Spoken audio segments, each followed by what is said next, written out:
Γεια σας. Το θέμα που θα μας απασχολήσει σήμερα είναι οι δείκτες αναγνώρισης κακοποίησης και παραμέλησης ανηλίκων στο σχολικό περιβάλλον. Ο ορισμός του Παγκόσμιου Οργανισμού Υγείας αναφέρει ότι η κακοποίηση και η παραμέληση παιδιού περιλαμβάνει όλες τις μορφές σωματική, συναισθηματική, κακή μεταχείριση, σεξουαλική παραβίαση, εκμετάλλευση για εμπορικούς ή άλλους σκοπούς, η οποία καταλήγει σε πραγματική ή ενδυνάμει βλάβη όσον αφορά την υγεία, την ανάπτυξη και την αξιοπρέπεια του παιδιού. Οι μορφές κακοποίησης μπορούν να βρεθούν ξεχωριστά, ωστόσο αυτό το οποίο παρατηρείται στην πράξη είναι ένας συνδυασμός των διαφορετικών μορφών του. Όπως βλέπουμε και από το σχήμα, υπάρχουν οι κύριες μορφές που αναφέρθηκαν από τον ορισμό του Παγκόσμιου Οργανισμού Υγείας, με κάποιες διαφοροποιήσεις τις οποίες θα εξετάσουμε στη συνέχεια. Παραμέληση παιδιών. Τι είναι? Είναι η αδυναμία κάλυψης βασικών αναγκών του παιδιού. Πώς εμφανίζεται? Στις κάτω μορφές είναι η φυσική παραμέληση, όπου υπάρχει στέρηση τροφής, ρουχισμού, στέγης και επίβλεψης. Η ιατρική, όπου δεν παρέχονται οι απαραίτητες ιατρικές φροντίδες για την υγεία και τη σωματική ανάπτυξη του παιδιού. Η εκπαιδευτική, δεν παρέχονται εκπαιδευτικές υπηρεσίες, η παρακολούθηση στο σχολείο και η μόρφωση. Και η συναισθηματική είναι η αδιαφορία που δείχνουν οι οικοί του παιδιού για τις συναισθηματικές ανάγκες που έχει ένα παιδί, όπως να του δείχνουν αγάπη, ασφάλεια, ψυχολογική στήριξη και φροντίδα. Η συναισθηματική κακοποίηση περιλαμβάνει κάθε είδους τραυματισμό της ψυχολογικής υπόστασης και της συναισθηματικής σταθερότητας του παιδιού. Με ποιες μορφές παρουσιάζεται? Την απόρριψη, την εχθρική αντιμετώπιση, την προσβολή, την ταπείνωση, τον εκφοβισμό, τις διακρίσεις βάρους του, τη γελιοποίησή του. Είναι η πιο δύσκολη μορφή κακοποίησης, καθότι δεν μπορεί να αποδειχτεί. Επίσης, τις περισσότερες φορές είναι πάντα παρούσα όταν υπάρχουν οι άλλες μορφές κακοποίησης. Η σωματική κακοποίηση είναι κάθε σωματική βλάβη που υφίσταται ένα παιδί που δεν οφείλεται όμως σε ατύχημα. Είναι λοιπόν η πράξη που οδηγεί σε σωματικό τραυματισμό του παιδιού με οποιοδήποτε μέσο, ή χτύπημα με το χέρι, ξύλο, χρησιμοποιώντας άλλα μέσα. Πολλές φορές αυτή η σωματική βλάβη γίνεται στο χώρο του παιδιού από τους ίδιους τους γονείς φροντιστές και θεωρείται ότι επιτρέπεται στα πλαίσια της διαπαιδαγώγησης του ή της υπερβολικής πειθαρχίας, κάτι το οποίο φυσικά δεν ισχύει, είναι λάθος. Η σεξουαλική κακοποίηση περιλαμβάνει πράξεις που αφορούν οποιοδήποτε τύπο επαφή ενός ενήλικου συνήθως με ένα παιδί και στοχεύουν στη σεξουαλική ικανοποίηση του ενήλικου. Τέτοιες ενέργειες που ανήκουν σε αυτή τη μορφή κακοποίησης είναι η ηθοποιία στα γεννητικά όργανα, η διείσδυση με οποιοδήποτε τρόπο στο στόμα ή στα γεννητικά όργανα, ο αιμομυκτικός βιασμός, ο σοδομισμός και έκθεση γυμνών μέρος του σώματος, όπως επίσης και η προγωγή ή προώθηση όλων αυτών του υλικού, ηχογραφημένου ή οπτικού, με οποιοδήποτε τρόπο με το διαδίκτυο, και η έκθεση του παιδιού στην πορνεία και την παραγωγή παιδικής πορνογραφίας. Τι είναι τώρα οι δείκτες ή προσδιοριστές επικινδυνότητας? Είναι τα σημάδια τα οποία όταν μαθαίνουμε να τα αναγνωρίζουμε αυξάνουν την πιθανότητα να μας δείξουν ότι αυτά τα παιδιά υφίστανται κακοποίηση ή παραμέληση. Ορισμένα από αυτά τα σημάδια μπορεί να υπάρχουν σε μια οικογένεια, αυτό όμως δεν σημαίνει απαραίτητα ότι η παρουσία τους είναι κατά ανάγκη και οδηγεί στο συμπέρασμα ότι ένα παιδί κακοποιείται ή παραμελείται. Ποιους αφορούν αυτά τα σημάδια χαρακτηριστικά? Το ίδιο το άτομο, τους γονείς, τους φροντιστές, την οικογένεια και το περιβάλλον. Όταν μελετάμε όλα αυτά τα σημάδια, είναι πολύ σημαντικό να έχουμε στο μυαλό μας τρεις βασικούς παράγοντες. Ο πρώτος παράγοντας είναι ο χρόνος. Αν το φαινόμενο το οποίο μελετάμε είναι ένα μοναδικό προσωρινό φαινόμενο ή αν είναι παρατεταμένο, δηλαδή αν έχει επαναληφθεί στο παρελθόν. Ο δεύτερος παράγοντας είναι αν αυτό το φαινόμενο, τα χαρακτηριστικά που παρουσιάζει δηλαδή το παιδί, σχετίζονται με άλλα κρίσιμα γεγονότα στην οικογένεια που ζει το παιδί ή στη ζωή του ίδιου του παιδιού. Τέτοια κρίσιμα γεγονότα μπορεί να είναι η απώλεια, η αρρώστια, μια κρίση κτλ. Και τρίτος σημαντικός παράγοντας είναι η κουλτούρα καταγωγής. Διαφορετικές κουλτούρες, πολιτισμοί έχουν διαφορετική αντίληψη στην σχέση μεταξύ των δύο φύλων, για παράδειγμα, στον τρόπο που διαπαιδαγούν, μεγαλώνουν τα παιδιά τους και ποια μέσα επιτρέπονται ή όχι κτλ. Όλα αυτά θα πρέπει να λαμβάνονται υπόψη όταν βρισκόμαστε στη διαδικασία να αναγνωρίσουμε σημάδια κακοποίησης ή παραμέλησης. Δείκτες τώρα για την ανίχνευση της κακοποίησης παραμέλησης. Ο σκοπός τους είναι να καθοδηγήσουν τους ενήλικες ώστε να αντιληφθούν ότι ένα παιδί κινδυνεύει. Οι δείκτες αυτοί χωρίζονται σε ενδείξεις συμπεριφορά αντιδράσεις των ίδιων των παιδιών, σε ενδείξεις στη συμπεριφορά των γονέων, σωματικές ενδείξεις που δείχνουν την κακοποίηση του παιδιού και συναισθηματικές ενδείξεις στη συμπεριφορά του παιδιού. Γενικά σημάδια για την αναγνώριση των δικτών.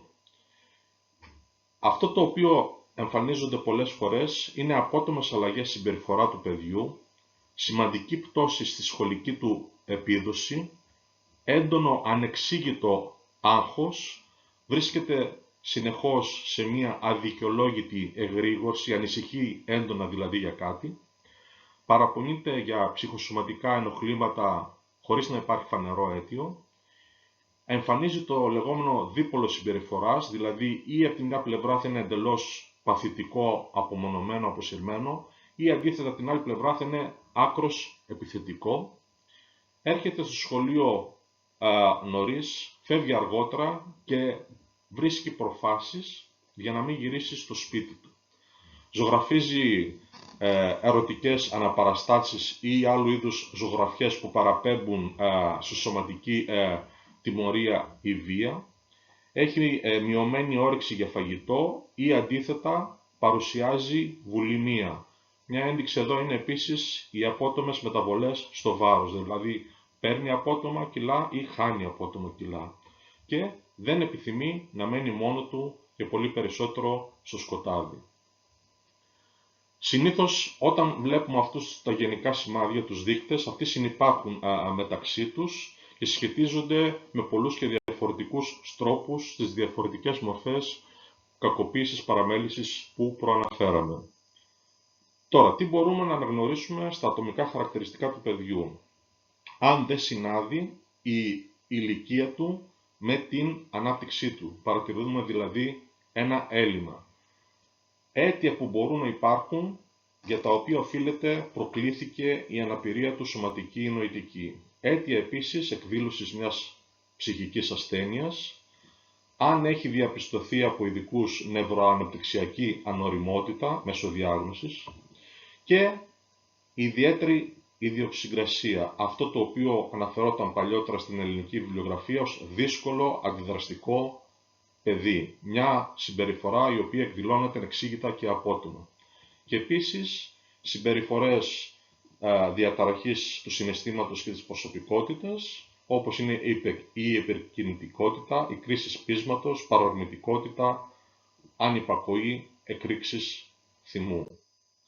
Στα χαρακτηριστικά των γονέων ή φροντιστών, αν αυτοί οι άνθρωποι έχουν πρόβλημα με αλκοόλ ή χρήση ουσιών, αν έχουν οι ίδιοι προβλήματα σωματικής ή ψυχικής υγείας, αν έχουν σωματική ή νοητική αναπηρία, αν είναι θύματα κατά τη διάρκεια που ήταν παιδιά σε ενδοοικογενειακή βία, αν είναι συναισθηματικά ανώριμοι να φροντίσουν και να αναλάβουν το ρόλο του γονέα, αν δεν μπορούν να κατανοήσουν τα αναπτυξιακά στάδια και τις ανάγκες που έχει το παιδί σε κάθε ηλικία, αν έχουν αυστηρές πεποιθήσεις σχετικά με το πώς διαπαιδαγωγούν τα παιδιά τους και τους τρόπους πειθαρχίας που εφαρμόζουν, αν δεν έχουν δεξιότητες στην επίλυση προβλημάτων όταν παρουσιάζονται με τα παιδιά τους μέσα στην οικογένεια, αν οι ίδιοι δεν μπορούν να ελέγχουν τις παρορμήσεις τους, αν έχουν κακή αλληλεπίδραση με το παιδί, αν οι ίδιοι σχετικά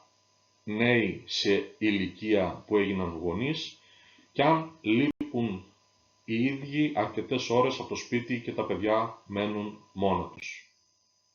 Χαρακτηριστικά της οικογένειας.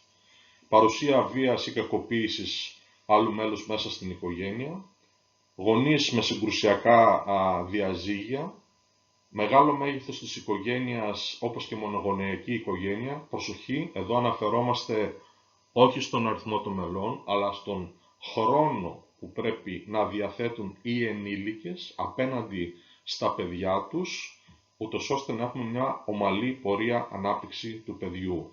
Όταν ο χρόνος αυτός είναι μειωμένος γιατί μια οικογένεια είναι μονογονεϊκή ή μια οικογένεια έχει πάρα πολλά μέλη και δεν μπορούν να τα φροντίζουν στον απαραίτητο χρόνο που απαιτείται. Αν το παιδί είναι το αποτέλεσμα μιας ανεπιθύμητης εγκυμοσύνης, σχετίζεται συνήθως με αρνητικά συναισθήματα των γονέων απέναντί του, αν υπάρχουν οικονομικά προβλήματα στην οικογένεια ή ανεργία και αν δεν υπάρχει ένα δίκτυο υποστηρικτικό προς την οικογένεια. Κοινωνικοί περιβαλλοντικοί παράγοντες επικινδυνότητας. Νεαρή ηλικία της μητέρας, έλλειψη διαπροσωπικών σχέσεων με τους γύρους της, έλλειψη δικτύων και κοινωνικής ενσωμάτωσης, αν προέρχεται από μετοίκη σε άλλες περιοχές ή από άλλη χώρα, εμπειρίες απόρριψης ή αποτυχίας ή βίας κατά την παιδική ηλικία, τις οποίες μεταφέρουν ασυνείδητα οι ίδιοι μετά ως γονείς στα δικά τους τα παιδιά, έλλειψη εμπιστοσύνης στους κοινωνικούς κανόνες, στις υπηρεσίες και τα ιδρύματα, αν αποδέχονται τη βία και την τιμωρία ως εκπαιδευτική διαδικασία ή διαδικασία διαπαιδαγώγησης, αν υπάρχει αποδοχή της παιδικής πορνογραφίας ή έλλειψη γνώσεων που αναφέρονται στην ανάπτυξη του παιδιού. Οι δείκτες σωματικής κακοποίησης όσον αφορά τη συμπεριφορά των γονέων ή κηδεμόνων. Δίνουν ασαφείς ή μη πιστικές απαντήσεις για τα τραύματα που παρουσιάζει το παιδί του όταν καλούνται να πούν τι έπαθε. Υπάρχει αντιφατική ερμηνεία των τραυμάτων του παιδιού σε σύγκριση με αυτά τα οποία λέει το ίδιο το παιδί για το τι του συνέβη.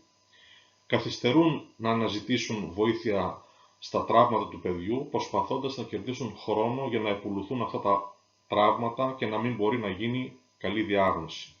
Αναφέρονται στο παιδί τους με αρνητικούς χαρακτηρισμούς, αποφεύγουν την επικοινωνία με το σχολείο και τους εκπαιδευτικούς όταν αυτοί τους καλούν να συναντηθούν μαζί τους και κάνουν χρήση σωματικής τιμωρίας για την διαπαιδαγώγηση του παιδιού. Δείκτες ψυχολογικής κακοποίησης του παιδιού. Έχουμε δύο κατηγορίες, τα συστηματικά σημάδια και τα σημάδια στη συμπεριφορά. Όσον αφορά πώς συμπεριφέρεται το παιδί, συνήθως είναι ταπεινωμένο, νιώθει υποτιμητικά, αποσύρεται από τις παρέες, τους φίλους και τον κοινωνικό περίγυρο, παρουσιάζει παραβατική ή αντικοινωνική συμπεριφορά και όλα αυτά τα εκφράζει μέσα στο χώρο του σχολείου με την εκδήλωση διαφορετικών τύπων μαθησιακών δυσκολιών. Όσον αφορά το συναίσθημα, είναι φοβισμένο συνήθως, με έντονο άγχος, αισθήματα ενοχής ότι το ίδιο φταίει για κάτι χωρίς να μπορεί να προσδιορίσει για ποιο λόγο, ντροπή και χαμηλή αυτοεκτίμηση. Δείκτες σεξουαλικής κακοποίησης παιδιών, ενδείξεις στη συμπεριφορά, απόσυρση ή έντονη προσκόλληση σε κάποιον ενήλικα, ανεξήγητος φόβος για συγκεκριμένα άτομα ή τοποθεσίες, γνώση σεξουαλικών θεμάτων ατέριαστα με την ηλικία του, διατροφικές διαταραχές όπως είπαμε ανορεξία ή βουλημία, ξαφνικές και απρόσμενες αλλαγές στη διάθεση, αλλαγές στις συνήθειες τουαλέτας, ενούρηση, εγκόπηση, συνήθως πρόκειται για μικρής ηλικίας παιδιά, άρνηση αλλαγής των ρούχων για το μάθημα παράδειγμα της γυμναστικής ή συμμετοχή σε κάποιες αθλητικές δραστηριότητες και κατοχή μεγάλων χρηματικών ποσών χωρίς να μπορεί να υπάρχει εξήγηση από το πού προέρχονται. Δείκτες συναισθηματικής κακοποίησης παιδιών αναφέρονται σε παλινδρόμηση κινήσεως του σώματος, όπως είναι επιπύλισμα του αντίχειρα σε μικρής ηλικίας παιδιά, διπολική συμπεριφορά, επιθετικότητα από το ένα άκρο, απομόνωση από το άλλο άκρο, ξαφνική εμφάνιση διαταραχών λόγου, όπως είναι ο τραυλισμός που δεν υπήρχε πριν, ανερεξία, βουλημία και συχνή έμετη, αυτοτραυματισμοί ή προσπάθειες αυτοκτονίας, επιστροφή σε εννούρηση και εκόπληση, συμπεριφορά που προσπαθεί να τραβήξει την προσοχή των άλλων, φόβο, τρόμο, αδυναμία προόδου από την νηπιακή ηλικία λόγω αρνητικών συναισθημάτων και απόσυρσης, συναισθηματική αστάθεια, διαμαρτυρίες υγείας χωρίς να έχουν όμως ιατρική βάση, ακατάλληλη συμπεριφορά για το επίπεδο και την ηλικία ανάπτυξης και υπερβολική εξάρτηση ή αδυναμία εμπιστοσύνης απέναντι σε συγκεκριμένα πρόσωπα. Παρατηρούμε λοιπόν τις συμπεριφορές του παιδιού, βλέποντας όλα αυτά τα σημάδια και θέτουμε κάποιες ερωτήσεις. Πόσο συχνά εμφανίζονται αυτά τα σημάδια, περιέχουν εξαναγκασμό ή επιβολή, προκαλούν πόνο ή τραυματισμό, δείχνουν έλλειψη σεβασμού προς τον εαυτό του παιδιού ή προς άλλους ανθρώπους, θεωρούνται κατάλληλα για την ηλικία ή την αναπτυξιακή φάση του παιδιού, υπάρχει ανισοτιμία όσον αφορά την ηλικία ανάστημα αναπτυξιακό επίπεδο, θεωρούνται κατάλληλες για το πλαίσιο στο οποίο λαμβάνουν χώρα, μέσα στο σπίτι δηλαδή ή το σχολείο. Δείκτες παθολογίας και φροντίδας του παιδιού όσον αφορά τώρα την παραμέληση.